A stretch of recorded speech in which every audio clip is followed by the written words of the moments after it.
Добрый день, дорогие пекари! Сегодня я буду чуть более многословно, чем обычно, но я думаю, вам это понравится, потому что история действительно интересная.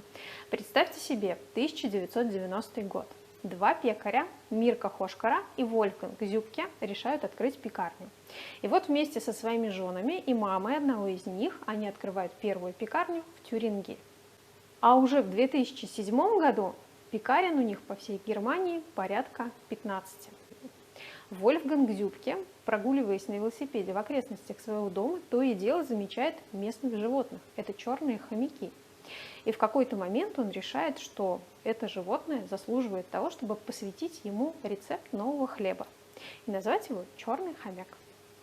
Вольфганг начинает думать над рецептурой, понимает, что хлеб должен быть, конечно же, черный, и в нем должно быть очень-очень много семян, потому что хомяк – животное запасливое. И вот, делая несколько раз этот рецепт, меняя его и предлагая своим коллегам попробовать, он приходит к идеальному, на его взгляд, результату, где почти треть веса теста – это семена. Очень насыщенный семенами получается хлеб, очень интересный, влажный внутри и очень привлекательный. С тех пор этот рецепт становится фирменным для пекарни Зюбке. Эту историю рассказала мне моя подписчица Вита. Огромная ей благодарность. Она живет в Германии. Она не поленилась найти эту информацию, найти статью, перевести ее, прислать мне и прислать вместе с нею оригинальный рецепт черного хомяка из пекарни Зюбке. И сегодня мы с вами познакомимся с хлебом черный хомяк. Он вот такой суровый, весь в семенах, темный, очень интересный, необычный. Я его приготовила ровно по той технологии, которая была описана в статье. И надеюсь, он вам понравится. Давайте приступать. Закваску для этого хлеба будем готовить также в 3 этапа. Я недавно показывала рецепт на 3-этапной закваске по Хамельману. Посмотрите. Но здесь будет несколько иная схема ведения закваски. Берем созревшую закваску. Если у вас закваска 100% влажности, то берете 100 граммов. Если такая, как у меня, густая, то берете 70 граммов. Добавляете 100 граммов воды. Если густая закваска, то 130. Да, я забыла сказать, я делаю двойную порцию. Если вы делаете одинарную, делите все на 2. И 100 граммов ржаной обдирной муки. Берем вилку, либо венчик, либо любую другую мешалку, перемешиваем, не оставляя сухой муки. Дальше соедините всю закваску, чтобы она не была размазана по стенкам миски. Соберите ее в центр. Накройте крышкой и поставьте в теплое место на 5 часов для созревания. Теплое — это 26 градусов. Поищите, где у вас такая температура. Может быть, рядом с батареями отопления, а может быть, под включенной лампочкой в вашей духовке. Через 5 часов открываем крышку. Видим дырочки на поверхности. Очень ароматная закваска. И сейчас будем делать второй этап. Добавляю 30 граммов воды и 100 граммов ржаной обдирной муки. Не показала вам текстуру закваски первого этапа. Сейчас покажу, отодвину вот здесь, где мука не попала. Видите, как пыхтит. Красота. Перемешиваем. Сейчас будет гораздо плотнее текстура закваски. По сути, это то же самое закисление, которое у нас было по схеме Хамельмана, но здесь совершенно другие пропорции и будет другой результат по вкусу закваски и по вкусу самого хлеба, естественно, тоже.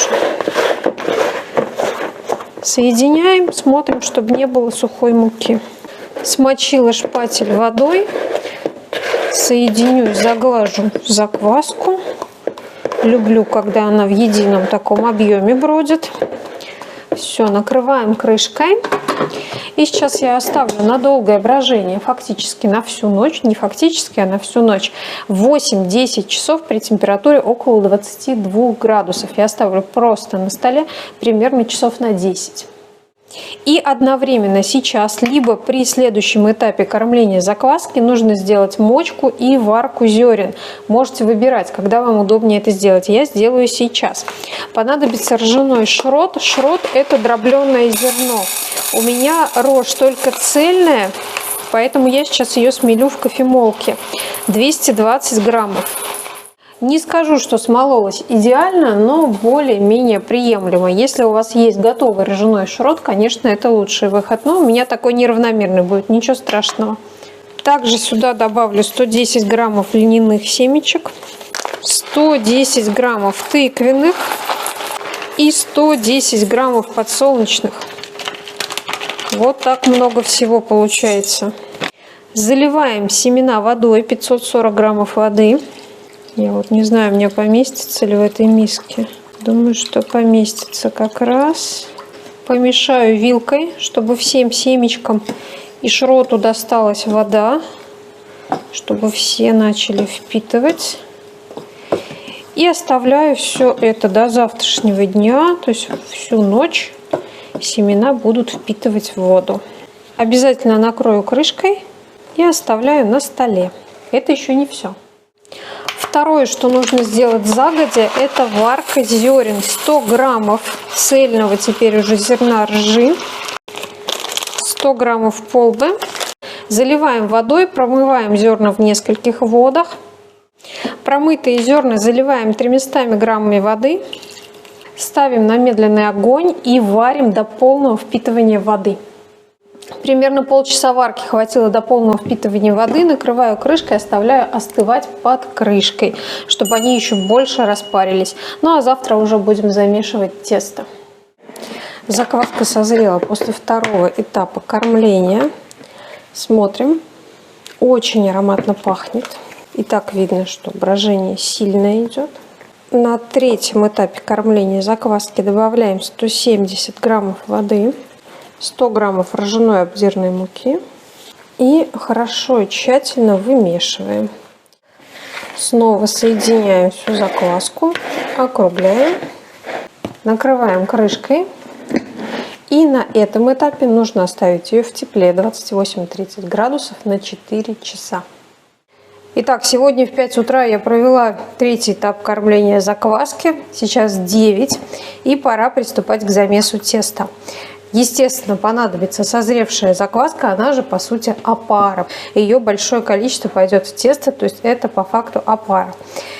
Мочка семян, 100 граммов красного ржаного солода, 25 граммов соли, варка наших зерен, вся вода впиталась и зерна стали мягкими. И 260 граммов пшеничной муки второго сорта. Она у меня стояла в чуть влажном помещении, немного слежалась, поэтому буду ее просеивать. Давайте посмотрим на созревшую закваску. Да, и конечно вода, 100 граммов воды тоже понадобится. Давайте посмотрим сейчас на закваску. Собственно, и так очевидно, что она созрела, потому что поверхность у нее в дырочках. Она немного начала проседать. Вот такая она рыхлая. Красота. Попробую. У меня такой остро-кисловатый вкус. Такой заметно пощипывающий, но приятный. Возьму еще одну миску, потому что не всю закваску буду использовать именно в этот замес. Часть я оставлю для следующих. 500 граммов закваски созревшей. Добавляю сюда 100 граммов воды. Перемешиваю с водой. И постепенно вводим сюда все ингредиенты. В частности, всю варку семян. Всыпаю сюда красный солод. Сразу добавлю соль, чтобы не забыть. Всю мочку семян выкладываю сюда же. И сверху просеиваю пшеничную муку. Ну а дальше непростая задача перемешать всю эту массу однородно. У меня, видите, с трудом помещается в мою миску это количество. Но я постараюсь перемешать. Потратьте на это как минимум минут 5, а то и 10. Конечно, можно замешивать в любой машине, в миксере, в тестомесе.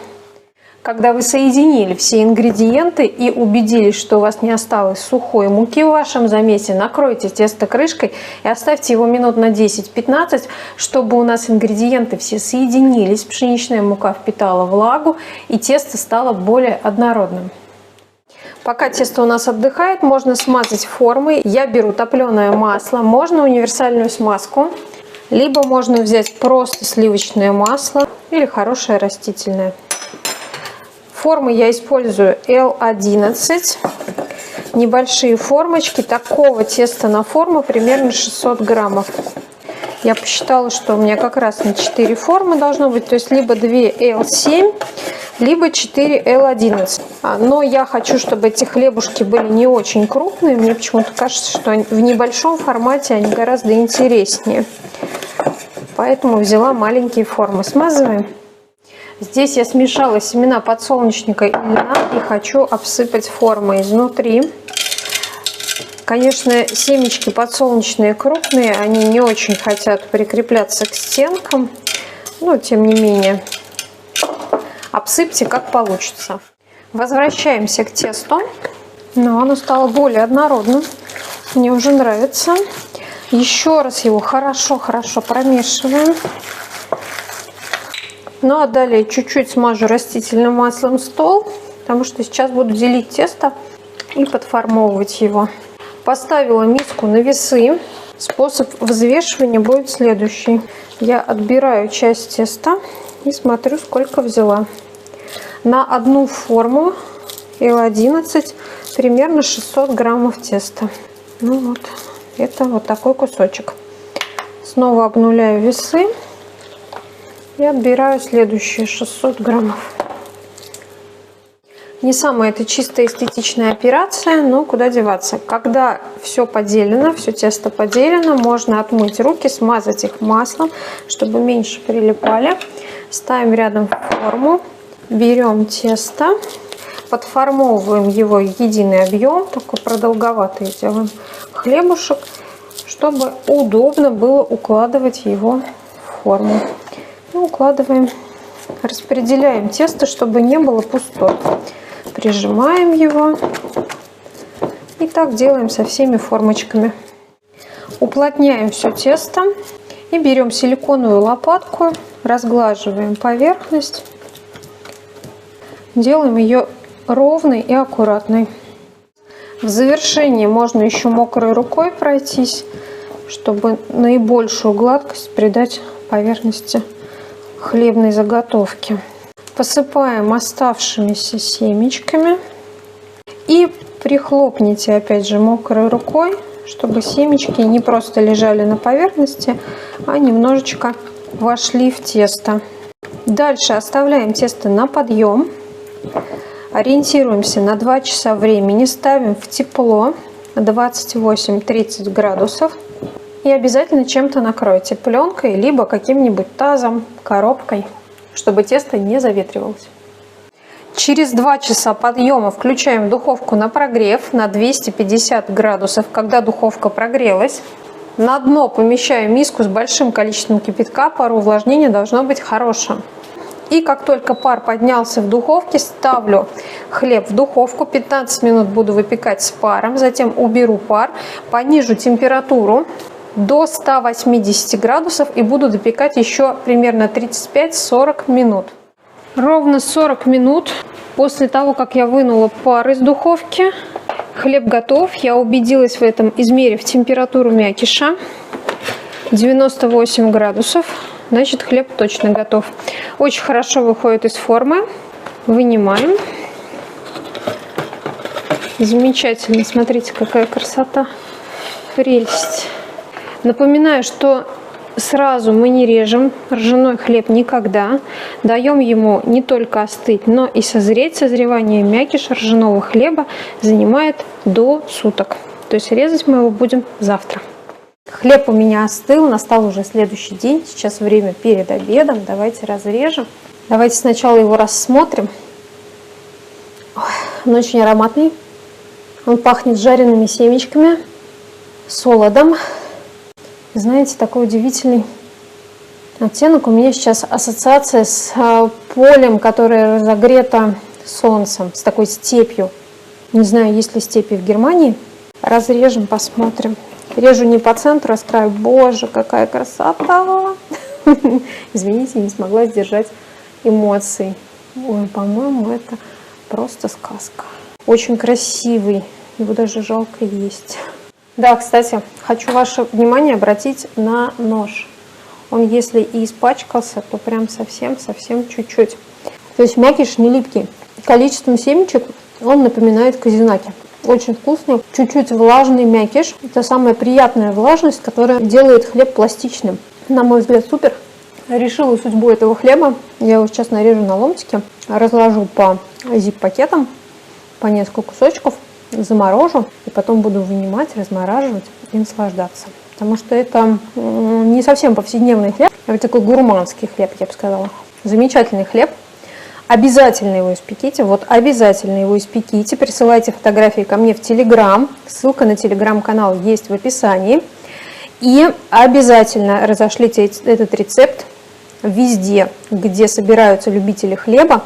Пускай он становится известен всем. Пеките его с удовольствием, наслаждайтесь, берите в свой арсенал. И пускай домашних пекарей становится больше. Ну а мы с вами продолжим печь и испечем еще очень много всего интересного.